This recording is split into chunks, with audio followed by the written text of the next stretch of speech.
Hola a todos nuestros queridos radioescuchas, bienvenidos nuevamente a un capítulo de su podcast Con los Ojos del Alma. La tarde de hoy me acompaña Nancy Usme. Hola. Diego González. Hola a todos. Elizabeth Pelayo. Hola a todos. Y contamos con la presencia de la doctora Viviana Pisa, abogada especialista en seguridad social y pensiones. Doctora Viviana, muy buenas tardes. Buenas tardes para todos. ¿Cómo se encuentra en la tarde de hoy? Muy bien, muchas gracias. Gracias por la invitación. Bueno, como lo habíamos hablado en un episodio anterior, que fue la parte introductoria de las pensiones, especialmente por invalidez, que es el tema que especial y específicamente nos compete, doctora Viviana, nos gustaría que nos comentaras a grandes rasgos qué implica o cómo podemos obtener la pensión de invalidez nosotros como personas en condición de discapacidad por ceguera y por baja visión. Ok, entonces la pensión de invalidez se obtiene pues porque tienes una invalidez superior al 50%, que puede ser de origen laboral o puede ser de origen común. Entonces, pues dependiendo de cada evento de origen común, pues toda aquella que no tiene su origen en un tema laboral, y la de origen laboral, o que anteriormente se llamaba profesional, toda aquella que es por un accidente de trabajo. Nancy, tú tenías una inquietud que no la habías planteado en el podcast pasado. ¿Nos podrías ampliar esa inquietud? Sí, doctora. Es que yo coticé, como tengo 144 semanas antes del año 2000, pero fui a alguna parte a que me asesoraran y me dijeron que siguiera cotizando pensión y salud. Entonces yo quisiera saber si realmente puedo seguir cotizando o estoy perdiendo mi dinero y mis sueños, mis esperanzas. Bueno, lo primero es, ¿estás calificada, ya está calificada tu PCL, tu pérdida de capacidad laboral? No. Ok, entonces, ¿qué es lo primero? Los requisitos para obtener una pensión de invalidez por riesgo común están descritos en la Ley 100 de 1993. Te los voy a leer aquí. Que lo primero es tener reconocida una pérdida de capacidad laboral del 50% o más, es decir, tener un grado de invalidez igual o superior al 50%. A eso me refiero cuando te hago la pregunta de si ya estás calificada. Me dices que no estás calificada. No. Entonces creo que eso es fundamental para pensar en cuántas semanas tengo aquí o si estoy cotizando actualmente. Está bien que cotices porque pues finalmente cuando te califiquen y se evidencie la fecha de estructuración, vas a tener que revisar que tengas 50 semanas dentro de los 3 años anteriores a la fecha de estructuración de la invalidez. Entonces, dice la norma, se requiere haber cotizado 50 semanas dentro de los últimos 3 años inmediatamente anteriores a la fecha de estructuración de la invalidez. Se requiere haber cotizado 50 semanas, los menores de 20 años de edad solo deberán acreditar que han cotizado 26 semanas en el último año inmediatamente anterior al hecho causante de su invalidez o su declaratoria. Y cuando el afiliado haya cotizado por lo menos el 75% de las semanas mínimas requeridas para acceder a la pensión de vejez, que actualmente para las mujeres son 1.300 semanas, igual que para los hombres, porque la norma que está regulando el tema de la pensión de vejez y que disminuyó las semanas a 1.000 de la pensión de vejez para las mujeres, pues es un tema que tendrá que regular el Congreso de la República y se hará paulatinamente, bajando semanas por año. ¿Listo? Y allí se requerirá únicamente que hayas cotizado 25 semanas en los últimos 3 años, siempre que hayas cotizado por lo menos el 75% de lo que exige la de vejez. Entonces, pensar en que te vayan a pensionar implica que ya hayas hecho un proceso. Carolina, por ejemplo, es testigo de cómo es este proceso y tú puedes contarles, más allá de lo legal, puedes contarles cómo inició tu proceso. ¿Cuándo te llevaron a concepto médico desfavorable?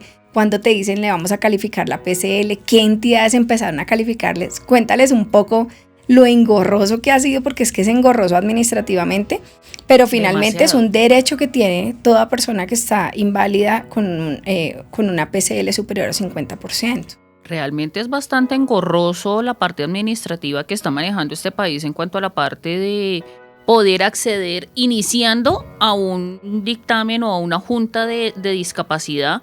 Inicialmente mi EPS me negó la cita de medicina familiar, de medicina laboral, 3 veces. Ya fue por Clínica del Dolor que a mí me hicieron una junta de discapacidad donde ellos me dieron un pronóstico desfavorable por mis enfermedades. En esa época yo todavía no estaba con baja visión, pero pues estaba por el resto de mis enfermedades ya haciendo la parte de la pensión. Subsecuente a esto fue cuando yo ya empecé a perder mucha más visión. ¿Y qué pasó? Famisanar a mí inicialmente 3 veces me negó la cita con medicina laboral, indicando que era mi empleador, o sea, en este caso es una familiar mía la que me realiza pago de seguridad social, y yo le decía, tía, ¿a dónde me va a reubicar? ¿En la cocina, en el patio, en el comedor? Por cosas de la vida, una compañera con la que yo trabajaba en ese momento, o había trabajado en algún momento, ella también estaba en ese proceso. Tomé los correos de medicina laboral, le envié una encíclica, le envié una carta bastante larga a la EPS indicando a todos mis diagnósticos, qué era lo que había pasado. En ese momento, inicialmente a mí me dijeron que eran 3 meses para que la EPS generara la pérdida de capacidad laboral. Afortunadamente en ese momento fueron 15 días y me dieron el 74.37% de pérdida de capacidad laboral. Con ese porcentaje, la doctora Viviana me corrige, yo ya estaría lista para una pensión de invalidez. ¡Oh, sorpresa! Colpensiones dijo, a mí no me sirve ese dictamen. Duré 8 meses esperando a que Colpensiones pagara los honorarios ante la Junta Regional de Calificación de Invalidez de Bogotá. No querían pagar. Les coloqué derecho de petición, el derecho de petición ellos se lo pasaron por la galleta, como suelen hacer en las entidades, en ciertas entidades. Coloqué acción de tutela, la tutela me la gané a principios de este año, pagaron los derechos bajo desacato de tutela. La Junta Regional de Calificación de Invalidez me dio el 67.58%. Colpensiones, nuevamente, subsidio de apelación, recurso de reposición. La Junta Regional indicó que esa era la calificación, a Colpensiones no le sirvió y ahorita ya estoy en vísperas de la Junta de Calificación por parte de la Junta Nacional de Calificación de Invalidez, y en todo este proceso yo ya he llevado 1 año y medio. Sí es bastante engorroso, pero no hay que perder las esperanzas, y dentro del propósito y el objetivo de este programa, especialmente con este de pensiones, es ayudar a que la gente primero no se desmotive para poder lograr su pensión de invalidez, poder tener algo de herramientas un poco más claras para poder llegar y que no les digan, ay no, usted ya no puede, deje así, no, o sea, para que siempre tenga presente esa parte de la lucha y que no es tan fácil, pero se puede lograr. Ok, entonces vamos a hacer un resumen pues con base en eso que tú le acabas de explicar a las personas que te están escuchando.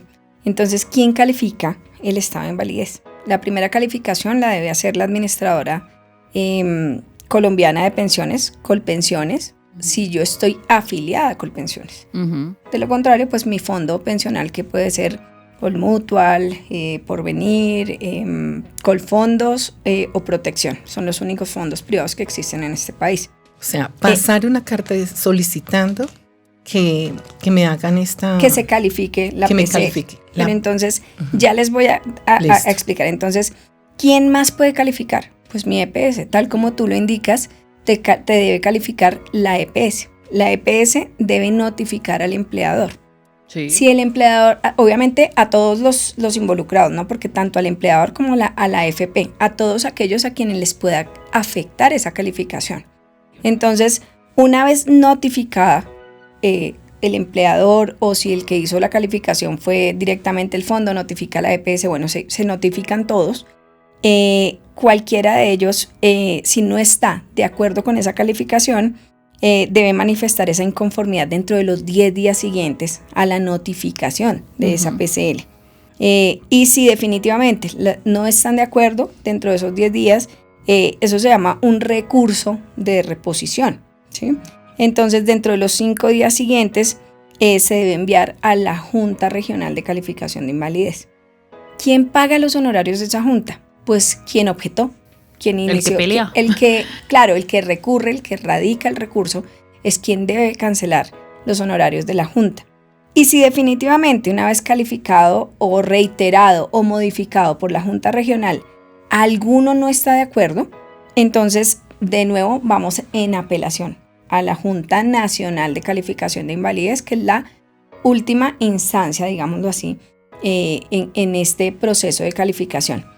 Ya si yo no estuviera de acuerdo en la calificación que me otorgan, debo acudir ante un juzgado ordinario laboral. Si yo no estoy de acuerdo, porque es que la Junta Nacional es la última instancia en temas de calificación. Pero si yo definitivamente no estoy de acuerdo, pues tengo que acudir a la justicia ordinaria.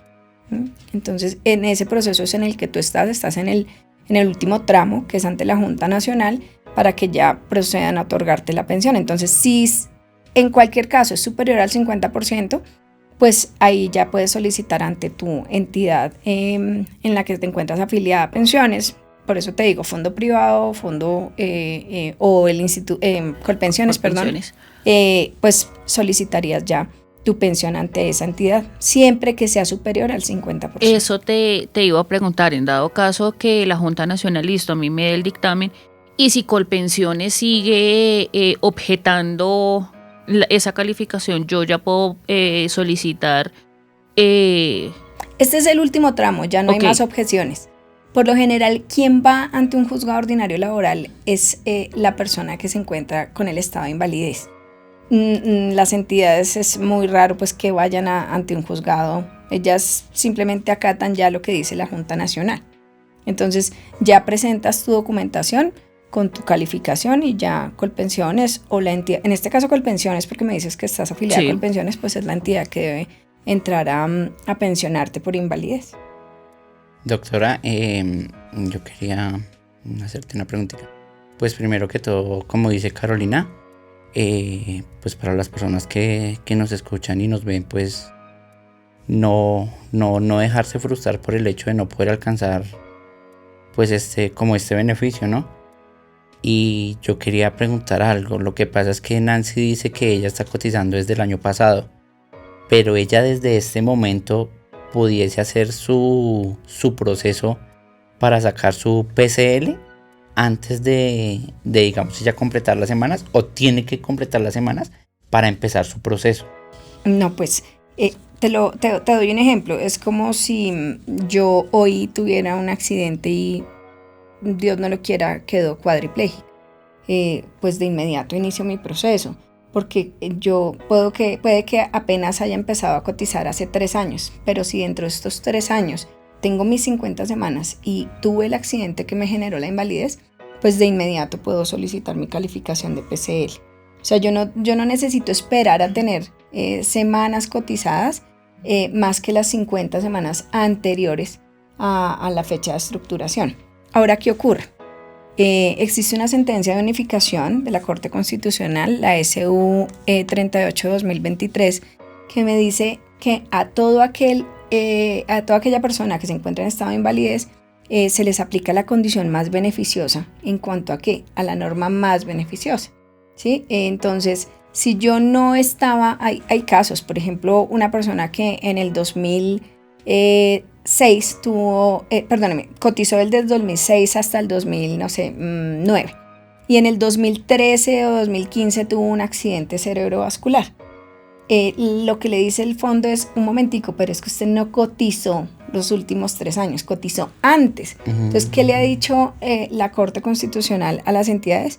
Tienen que ser muy juiciosas en revisar que la persona efectivamente se le verifique que, a pesar de que la fecha de estructuración sea, por ejemplo, mucho más atrás o posterior, se le dé la aplicación y se les pueda otorgar la pensión de invalidez. Claro, cada caso es totalmente diferente. O sea, nosotros no podemos poner aquí a todas las personas que tienen algún grado de invalidez superior al 50% en la misma cajita. Que a todos nos aplica esa sentencia CU 038-2023, claro, porque la norma es para todos, ¿sí? Pero pues cada caso en particular habría que verlo. Habría que ver en qué época cotizaron, cuánto tiempo cotizaron, pero pues cuando a uno se le presenta la invalidez, eso es de la noche a la mañana, eso es para allá. Mira que tú pones un ejemplo pues muy parecido a mi caso, porque es que yo empecé a cotizar desde el 2012 y coticé hasta el 2017.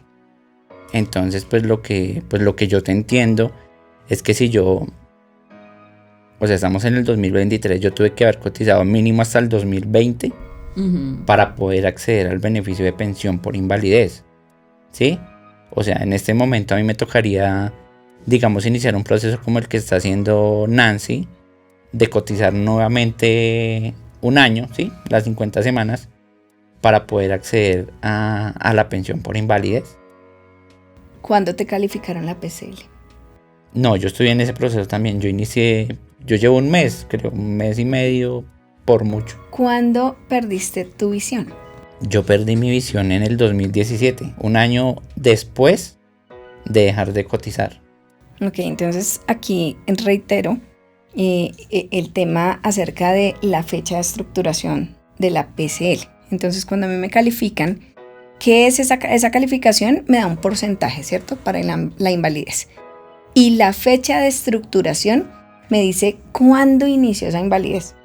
Si tu invalidez inició en el 2017, quiere decir que yo tengo que mirar los 3 años anteriores haya cumplido las 50 semanas, ¿sí? Entonces, dentro de lo que me alcanzas a contar, podría uno evidenciar que tienes derecho a esa pensión de invalidez con lo que tenemos de información, porque aún no estás calificado. La calificación podría decirte a ti que no, que la estructuración es del año 2023, en enero. Y tú dices, sí, pero por Dios, no es cierto porque yo perdí totalmente mi vista en el 2017. Entonces ahí es cuando viene todo este tema que Carito explicaba acerca de no estoy de acuerdo con esa calificación, recurro, que recurrir es radicar un recurso de reposición para ir a Junta Regional. Y si definitivamente tampoco la Junta Regional me estructura la enfermedad en el año que efectivamente después me voy a la Junta Nacional. ¿Cómo demuestro yo que efectivamente mi invalidez ocurrió en aquella época y no en esta? Pues con mi historia clínica. Entonces, no vas a dejar, la gente lo ha entendido como que siempre sí o sí son 50 semanas dentro de los 3 años anteriores a que yo solicito. Y no es esa la información está errada. Okay. Es 3 años anteriores a la fecha de estructuración de la invalidez. ¿Sí? Entonces, mira, lo que les decía, no podemos encerrar a todos en un corralito y decir, no, es que es así o así. Hay gente que nació con las enfermedades. Entonces, por eso el tema de que la Corte Constitucional se tome tan en serio a las personas que requieren de una pensión de invalidez, indicándole a los fondos, a Colpensiones, que tienen que verificar muy bien el estado de cada persona, la situación de cada persona, porque imagínate una persona que nació con una enfermedad o no sé, la obtuvo a los 15 años, ¿qué cotizaciones iba a tener? Si digamos que 3 años anteriores tenía 11, 12 años, pues no estaba trabajando. Pero resulta que hay personas que están muy, muy, muy enfermas. Por ejemplo, Carolina, pero es odontóloga y con todo y sus dolores cotizó. Tengo tantas, 800 semanas cotizadas, un ejemplo.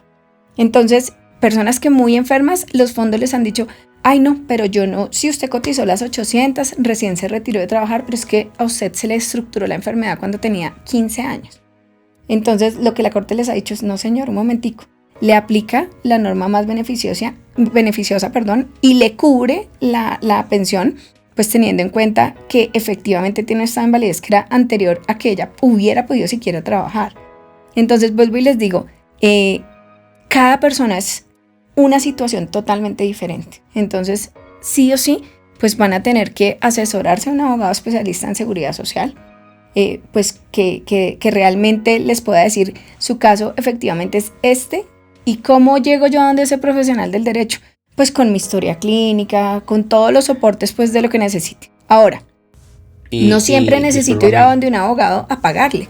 Para eso existen la personería, las casas de justicia, la defensoría del pueblo. En todos esos lugares también hay abogados que gratuitamente nos prestan un servicio.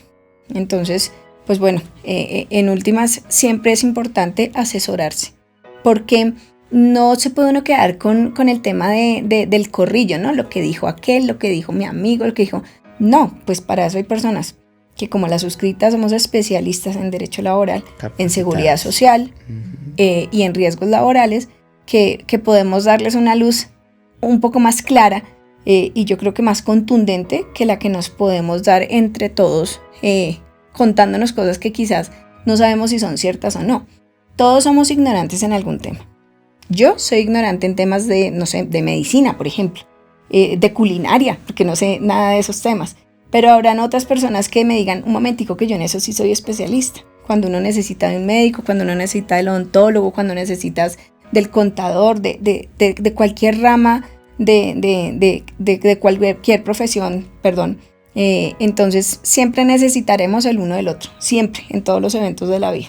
Entonces siempre es importante ir y acudir a donde un profesional, en la materia que sea. ¿Y tú no nos aceptarías 3 tintos para asesorarnos? Aquí estoy y no me han dado el primero. Ay, ¡Oh, por Dios! ¡Oh, por Dios! Vivi, hay algo que te quiero preguntar.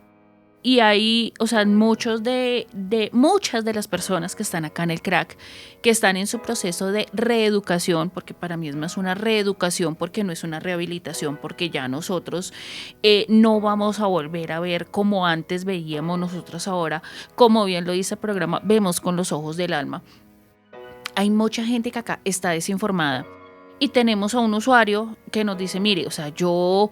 el usuario trabajó hasta el año pasado, tiene baja visión, cada vez está perdiendo más visión, aparte tiene otra enfermedad, pero su entidad, su fondo donde está cotizando a pensión, le dice, no, esos exámenes no me sirven, vaya tómese otros, o sea, como que está dilatando aún más. Y tú ahorita hablaste algo, que, o sea, si no tienen que pagarle inicialmente a un abogado, o sea, yo sé que todo esto va con un proceso, si la persona obviamente pues lo quiere llevar con abogado, como en tu caso, que tú eres especialista en la materia, pero hablaste algo muy importante, pueden acercarse a la Defensoría del Pueblo, a la personería, o a los creo que también a los consultorios jurídicos de las universidades.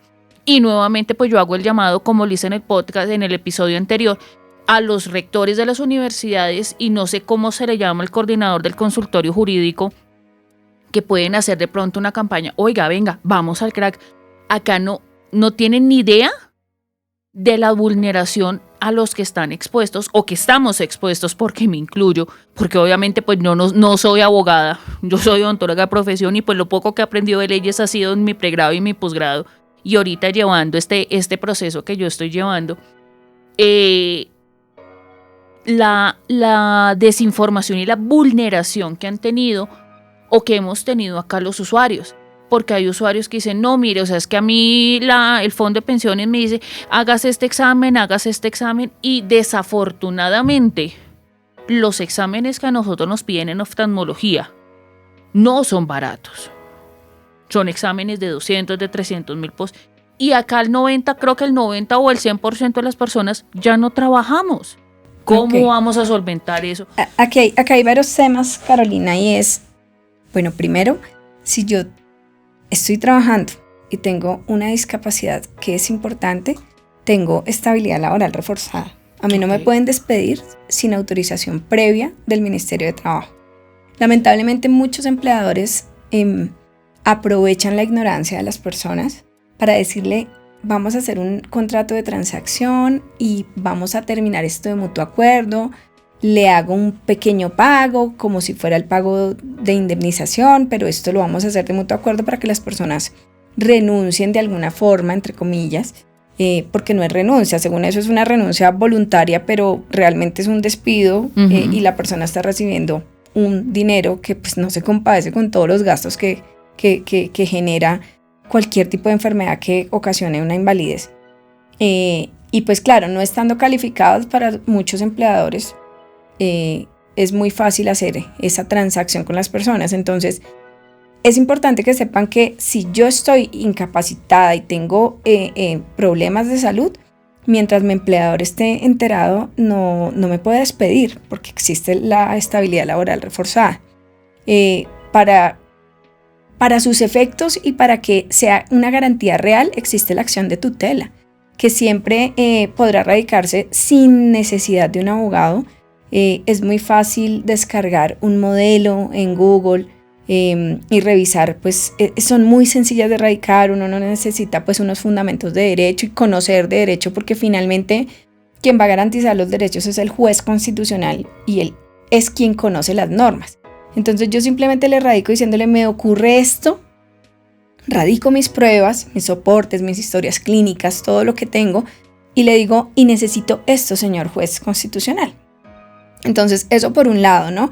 El tema de que no es que me despiden y ya, me sacaron de taquito y ya, no. La idea es que uno sepa que esa estabilidad laboral reforzada existe. Por otro lado... Pero discúlpeme una cosa, ¿no es esto contraproducente, se dice? Porque entonces ya las personas o las empresas que necesitan estas personas con discapacidad, ¿sí? Entonces van a pensar como: ay no, yo no le doy empleo a esta persona porque si no me toca quedarme con él para toda la vida. Claro, pero esto es una norma que es de vieja data, o sea, esto no es de ahorita. La estabilidad laboral reforzada es de tiempo atrás, de antaño. Entonces, ¿para qué contratan por lo general los empleadores personas con algún tipo de discapacidad? Pues para un tema de descuento en tributos, porque ellos tienen unos beneficios. Es decir, no es que yo le estoy haciendo el favor como empresa a la persona con discapacidad, sino que de alguna forma es un gana-gana. Gana la persona con discapacidad, gana la empresa por temas de tributos. Entonces, pues bueno, por ese lado eso es importantísimo. Entonces, pues con base en eso, cualquier persona, consultorios jurídicos, o sea, pero lo que sí es que respecto a tu pregunta de si los coordinadores o los rectores de las universidades no enviarían a sus estudiantes, pues no, porque es que es un riesgo. Enviar a un estudiante, pues le puede pasar algo en un bus, le puede pasar algo en cualquier lugar. Entonces, para eso están los centros para que las personas vayan y acudan a sus asesorías. Entonces, sobre todo porque es que muchas veces, Caro, son menores de edad. A veces son menores de edad los chicos hoy en día salen tan jóvenes que uno dice a los 17, ni siquiera a los 18, ya están en consultorio jurídico. Imagínate el riesgo para la universidad de enviar estudiantes. Entonces prefieren tenerlos en un lugar donde ellos están seguros, sobre todo porque hay vigilancia, todo, porque mira, lo digo pues por experiencia propia, cuando estábamos en los consultorios de la universidad pasaba de todo. Allá llegaban la gente a llevarse los útiles escolares, las maletas, los bolsos, o sea, uno de todo ve, así en la viña del Señor de todo se ve. Entonces pues es un riesgo para las universidades, pero las personas pueden acudir, o sea, si tienen algún familiar que los pueda apoyar para acudir a esos lugares, además porque tienen prelación por su condición de discapacidad. Entonces, pero sí es importante que todo el mundo sepa que es muy fácil radicar una acción de tutela, no necesitan un abogado. Si lo tienen, pues fabuloso, ¿sí? Pero no es necesario que uno acuda a un abogado para radicar una acción de tutela. Y si tienen mala ortografía, por favor, búsquelo en Google. No, y también para todos el lenguaje incluyente, porque también es muy importante de que a ti no te vulneren los derechos como persona con discapacidad al referirse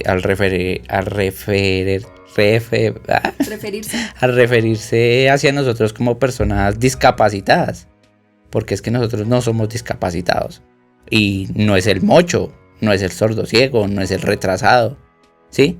Porque es que desde ese punto también nosotros hacemos valer mucho el tema de acceder a algún beneficio. Así es. Doctora, otra cosa, algunas personas, o sea, hemos sido como amas de casa, ¿no?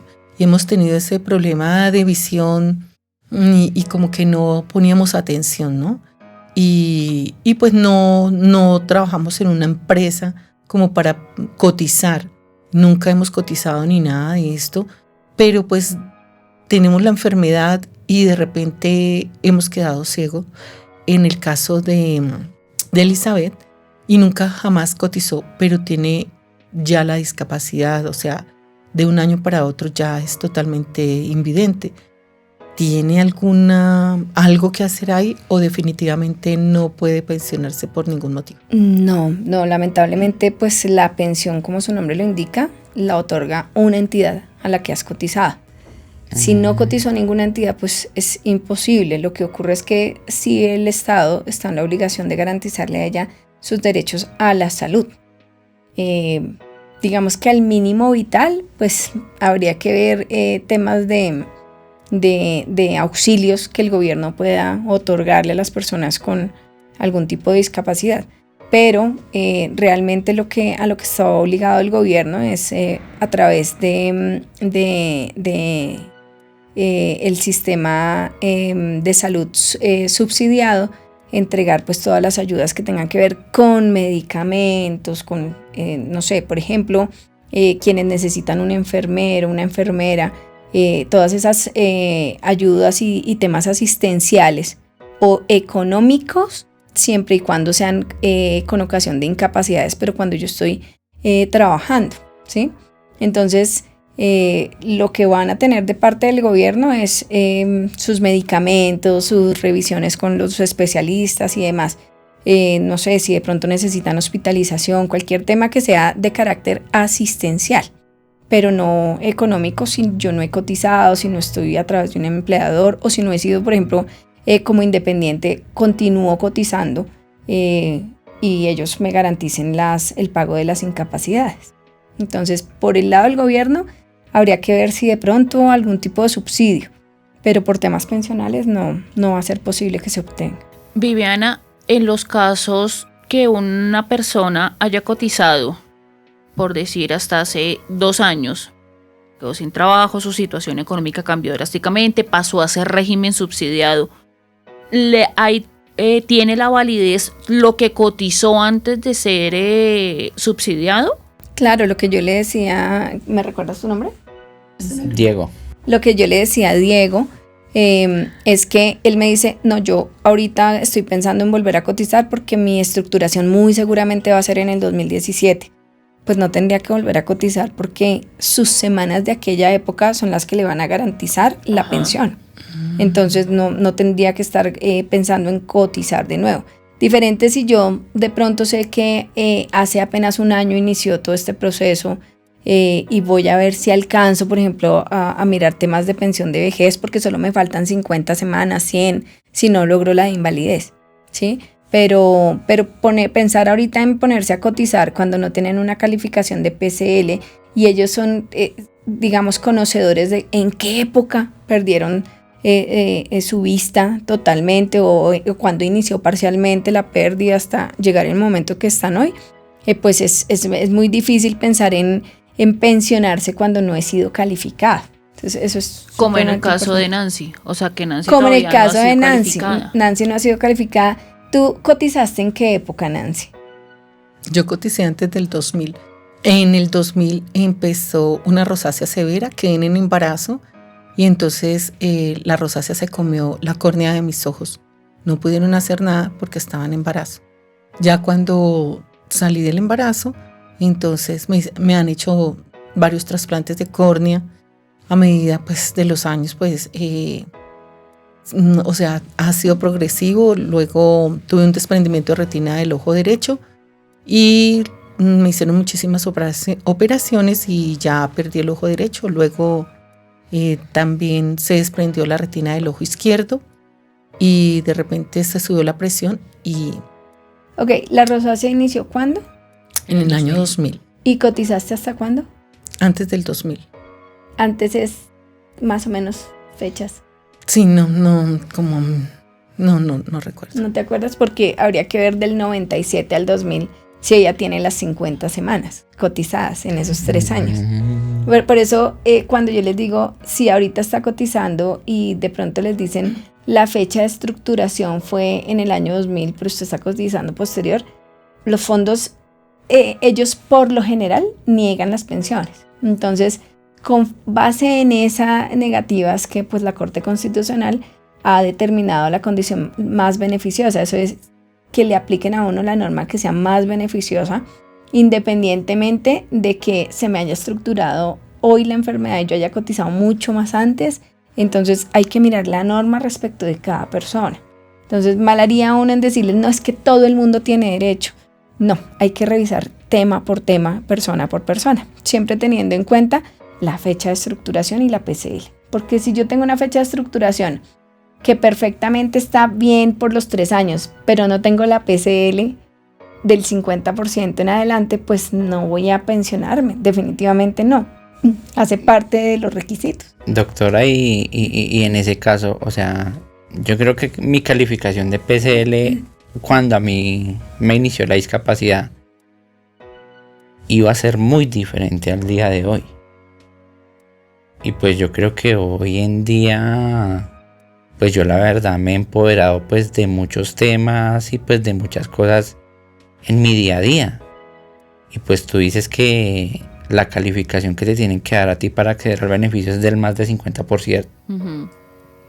Entonces, pues, o sea, pues no es por ser negativo, pero pues en mi caso, yo diría que mi pérdida de capacidad laboral no estaría acorde a más de un 50% en estos momentos.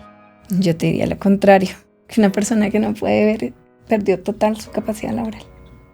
Perdóname porque estoy siendo grosera en lo que te estoy diciendo, porque yo sé que ustedes están, lo que tú dices, estoy empoderado, yo me siento que puedo hacer todo. Tranquila, que no voy a llorar. Pero legalmente, Sí. es de tal talante el hecho de que no puedas ver para ejercer, para poder, por ejemplo, emplearte, porque ningún empleador va a decir, venga que aquí cortamos quesos, venga y usted se pone y corta quesos. ¿Sí? Y en vez de cortar quesos, te cortas claro, la mano. porque el riesgo es impresionante. O sea, ¿Sí? queda queso con carne. Exacto. Eso. Entonces, perdón porque estoy siendo grosera y atrevida en lo que estoy diciendo, porque yo tengo clarísimo que ustedes son unos duros y que se dan, no sé cómo se dan las formas y logran hacer una cantidad de cosas impresionante, pero pues a todas luces están de alguna manera segregados porque no podrían adquirir cualquier empleo que ustedes quisieran. ¿Por qué? Porque sus ojos no se los está permitiendo. Entonces ahí hay una discapacidad impresionante y seguramente sí te va a dar un porcentaje superior al 50%. Y creo que para todas las personas invidentes. Porque no es lo mismo los que tenemos la facilidad de ver que ustedes que tienen que hacer un esfuerzo impresionante y que no podrían acudir a cualquier empleo. Eso les resta y al restarles pues le genera una PCL importante. O sea, sí, lo que pasa como tú dices, o sea, que tú no sabes cómo hacemos, no te vamos a decir tampoco. Gracias. Pero sí, la verdad es que sí. O sea, pues en mi caso yo hago todo menos ver, igual que el resto de las personas. Ah, no más. Así soy yo. Pero puede ir a Sábado Felices a echar chistes. Eso sí. Claro. No quiero. Entonces, digámoslo así, y pues tristemente, pues digamos que yo tendría también que omitir de pronto algunas cosas que yo hago, porque es que me ha pasado muchas veces, por ejemplo, para la certificación laboral De discapacidad, cuando a mí me hicieron hacen una reunión, a mí me tocó con cinco doctores, ¿sí? 5 profesionales.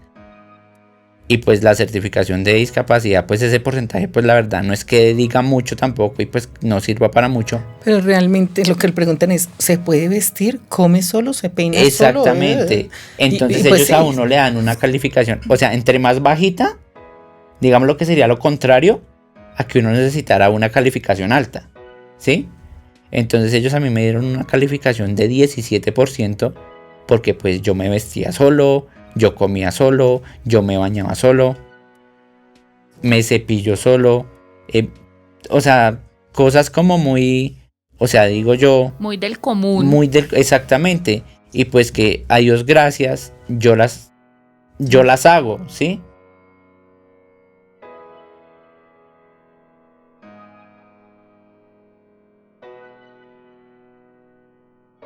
Sí, pues es totalmente entendible y uno dice, pues es que entre menos yo les diga que puedo hacer, pues mucho mejor. Lo que pasa es que cuando lo ven a uno efectivamente que sus manos se mueven, habla bien, normalmente, pues claro, eso es hacer parte de la calificación, pero más allá de eso es que ustedes no podrían acudir al empleo que quieran, sino al que puedan y en el que puedan hacer las cosas que han venido aprendiendo de nuevo.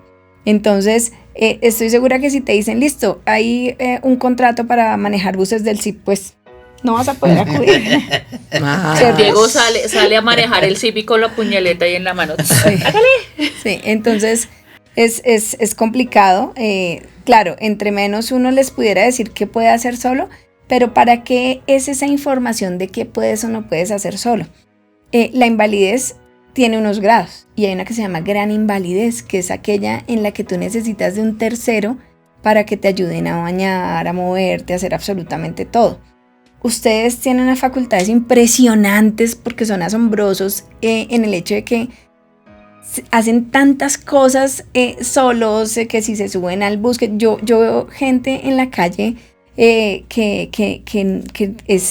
no puede ver y los ve uno tomando el bus, haciendo una cantidad de cosas que uno dice, qué duros son, o sea, es impresionante esa fortaleza que tienen, pero pues más allá de eso, frente a la calificación, pues todo tiene que ser integral. Entonces, cuando a mí me califican, no solamente me tienen que calificar que no puede haber, sino todo integral. Si yo adicional a eso tengo osteoporosis, tengo túnel del carpio, tengo problemas, hormonales, tengo problemas de todo tipo, pues todo eso tiene que hacer parte de la calificación.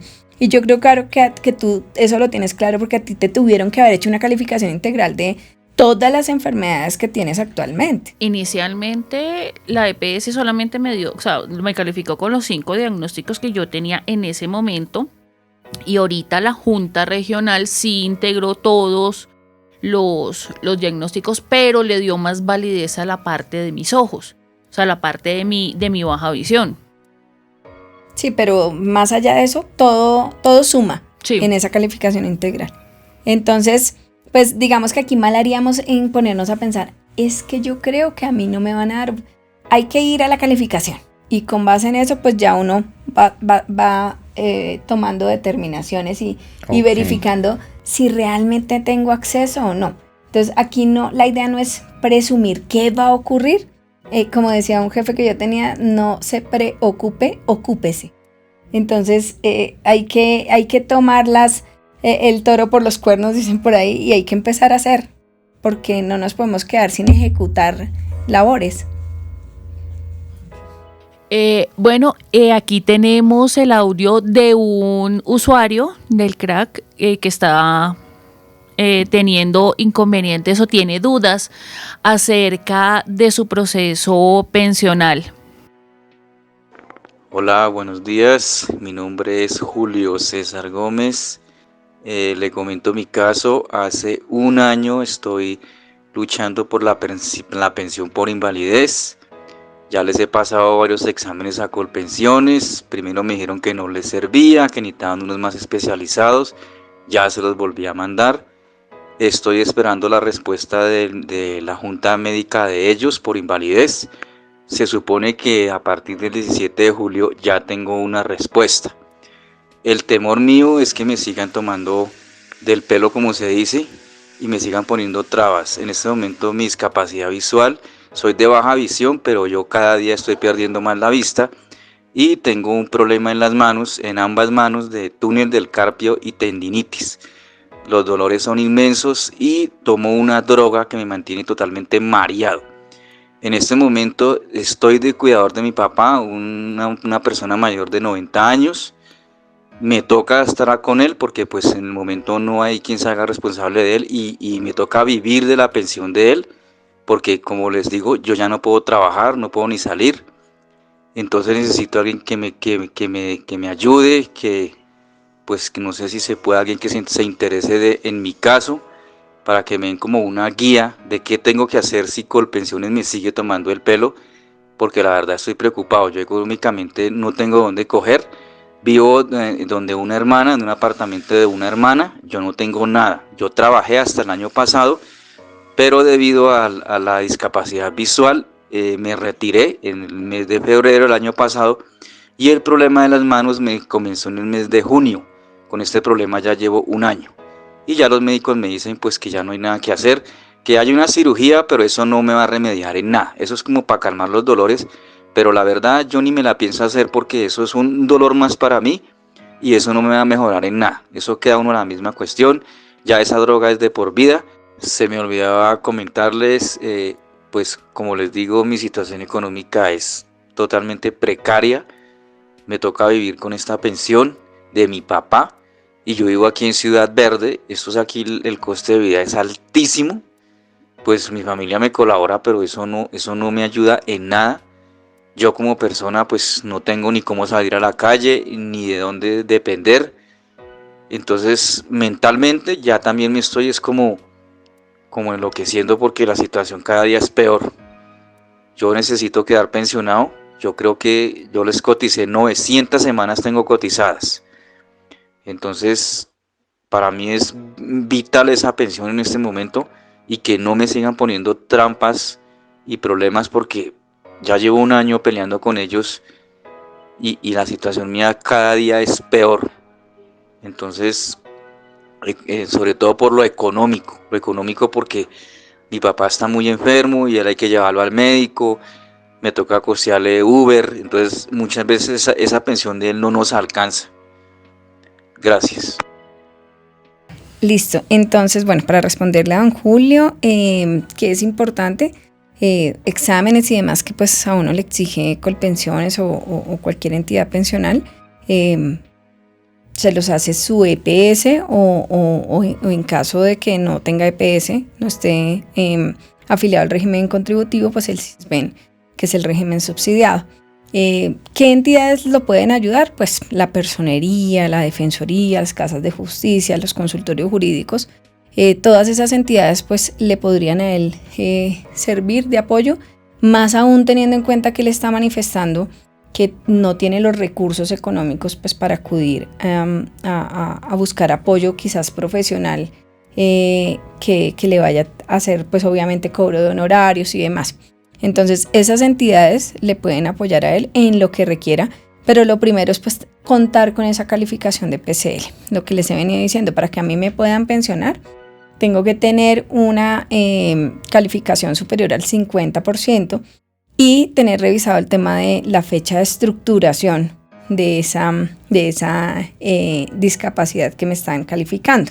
Entonces, si definitivamente con Colpensiones no obtengo ni la calificación ni quieren hacer ningún trámite pues para llevar a cabo ese proceso, pues como les indicaba ahorita, está la acción de tutela, que es muy sencilla de hacer, se puede hacer a mano, no necesitan que sea en computador ni nada de eso, no, se puede hacer a mano, se dirige al juez y se radica aquí en Bogotá en el edificio Morales, que queda ahí en la carrera 10/14, si no estoy mal, en el Hernando Morales. Y pues obviamente él tiene que manifestar cuando le estén calificando su PCL que él es cuidador de un tercero, que es un adulto mayor. Habría que revisar también el tema de su red de apoyo familiar, porque si existen más hermanos, si existen, no sé, tíos que puedan quizás ayudar también a su papá, pues debería contar con esa red de apoyo familiar, pues teniendo en cuenta que él manifiesta que está bastante enfermo y pues que aún no se ha podido pensionar precisamente porque no lo han calificado. Respecto al tema de que ha cotizado 900 semanas, pues ahí ya es un tema de entrar a mirar con el IBC, que es un ingreso base de cotización, a qué valor le correspondería la pensión. Pero ¿cuándo ocurre eso? Cuando ya ha surtido todo el proceso que hemos venido hablando de la calificación de pérdida de capacidad laboral, que cuando se da esa calificación, pues posterior a que yo tengo un concepto no favorable de rehabilitación, ¿sí? Entonces, posterior a eso sí puedo llegar ya entonces a la calificación del PCL, si Colpensiones, si la entidad prestadora de los servicios de salud no está de acuerdo, pues el que vaya a recurrir ese concepto, esa calificación, pues llegar a la Junta Regional si es del caso, o si todos están de acuerdo, pues no tendría que ir a Junta ni regional ni nacional, sino que de inmediato pues procedería pensionarse. Pero pues sí o sí hay que iniciar pues con todos los trámites de calificación de PCL, porque a partir de ahí sabe uno qué ruta va a tomar, si hay lugar a la pensión o no hay lugar, porque si a mí me queda, mejor dicho, estoy supremamente cerca de la pensión, no sé, me calificaron el 45-46%, sí o sí, por norma tiene que ir a la Junta regional o nacional por la cercanía a haber podido lograr la pensión. Entonces tiene que sí o sí pues hacer todo el procedimiento, y en caso de que necesite apoyo porque definitivamente Colpensiones le niegue calificarlo, pues acudir a la acción de tutela o directamente a la personería, a la defensoría, a las casas de justicia, a los consultorios jurídicos para que le presten el apoyo que él necesita, que sea de carácter gratuito y pues que él le pueda a él dar luces acerca de su proceso. Otra cosa, doctora, él dice que el papá está pensionado. ¿Esta pensión del papá, él podría tenerla o heredarla? Sí. Bueno, lo primero es que las pensiones no se heredan, se sustituyen, ¿sí? Okay. Entonces, si él es una persona que está inválida en el momento en el que el papá fallezca, pues tendrá que hacer el proceso ante la entidad a la cual el papá estaba afiliado para entregar todos los soportes en los que conste que en vida de su padre él fue calificado y en qué fecha se estructuró la invalidez. Creo que eso lo llaman ley de amparo, ¿cierto? Así es. Pero doctora, o sea, ¿puede tener las dos pensiones? O sea, la pensión de él y la de su papá, ¿o no? A ver, la una es una sustitución pensional, si es de vejez, y la otra es una pensión de invalidez, teniendo en cuenta que las dos tienen un origen totalmente diferente. Una se origina en la vejez y la otra en una invalidez. Las dos son concomitantes y se pueden recibir al tiempo, siempre y cuando él demuestre que, digamos, su capacidad económica no está completamente cubierta por una o por otra. Entonces yo puedo tener una pensión de sobreviviente porque falleció mi esposo y también acceder a una de invalidez y tener toda la posibilidad de percibir los dos rubros, teniendo en cuenta que, no sé, por mi posición socioeconómica no logro cubrir con una sola mi estilo de vida o mi vida pues normal, común y corriente como la tenía cuando vivía, por ejemplo, mi esposo. Entonces, pero como les digo, cada caso pues hay que revisar. Es completamente diferente. Cada caso es diferente. Sí. Había entendido que esta ley de amparo era el padre, o bueno, el que decía que le dejaba, o sea, no sé, usted me dice que no es heredada, sino es que sustituida. Entonces, eso, que le entregaba a su hijo la pensión. Bueno, que es importante manifestarles. La seguridad social, primero, no es heredable. Los temas pensionales no son de libre disposición, son de disposición legal. Entonces aquí nadie le hereda, nadie le deja un documento donde dice le sustituyo la pensión a Pepinito Pérez. No, porque las normas son de carácter legal y allí en las normas es donde dice a quién le corresponde la pensión en caso de fallecimiento del titular de la cotización o de la pensión, porque hay personas que fallecen sin haber sido pensionados. Entonces ahí es cuando viene la pensión de sobreviviente. Y hay personas que fallecen estando pensionadas y es ahí donde está la sustitución pensional. Entonces yo no puedo decidir porque no tengo esa potestad. Nadie tiene la facultad ni de renunciar ni de disponer de los derechos de la seguridad social. Entonces ninguno de nosotros podríamos decir, es que yo tengo a mi mamá y a mi hijo y yo quiero que la pensión le quede a mi mamá. Y porque mi hijo no me ayuda o bueno, en fin. No, resulta que la pensión le queda por disposición legal a los hijos menores de 18 o hasta los 25 años, siempre que estén estudiando y pues tengan la necesidad.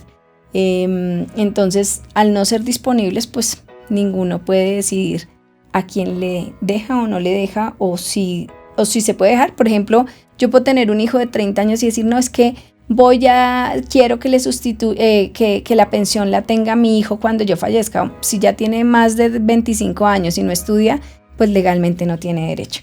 Entonces, como les he venido manifestando, cada caso es diferente y pues habrá que acudir a un profesional del derecho para que pues sea quien lo asesore a uno, porque a veces uno dice, ay no, pero es que no voy donde el abogado o no voy a que me asesoren porque eso es engorroso y me van a cobrar, pero a veces se desgastan más haciéndolo solos que realmente con la ayuda de un apoderado de confianza. Bueno, a la doctora Viviana le agradecemos su compañía, su direccionamiento y esta es su casa, bienvenida. Muchas cuando gracias. Quiera. Esperamos que nos escuchen en el próximo podcast con los ojos del alma. Muchas gracias. Gracias a ustedes por la invitación. Gracias, doctora. Gracias. Dios la bendiga. Muchas gracias.